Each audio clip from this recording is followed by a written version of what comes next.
আহা, আমি কে, আমি কি করছি, আমি কোত্থেকে আসলাম, আমার কি করা উচিত, আমি যাব কোথায়, প্রতিনিয়ত মানুষগুলো কই যাচ্ছে, আমার বাবা কই গেলেন, আমার দাদা কই গেলেন,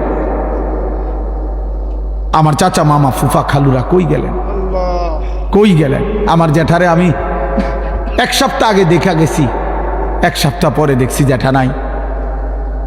জ্যাঠার জানাজা আমি পড়াইছি, জানাজার আগে আমি জ্যাঠার কবরের দিকে তাকাইছি, কবর তখন খালি, কবরে তখনও রাখে নাই আমার জ্যাঠাকে, আমি আমার বাড়ির কবর তো কবরের দিকে তাকায় দেখা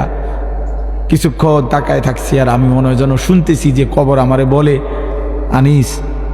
আমার থেকে কয়টা মাটি আমি তোমার জ্যাঠারে বানাইতে দিছিলাম, আজ আমার মাটি আমি নিয়ে নিলাম।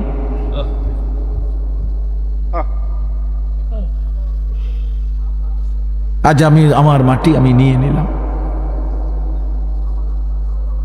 হুজুর বলতেছিলেন আমার আব্বারে দেখছেন, মহব্বত করতেন, আমার আব্বা এমন সুন্দর সাজতেন, লম্বা সুন্দর সুপুরুষ ছিলেন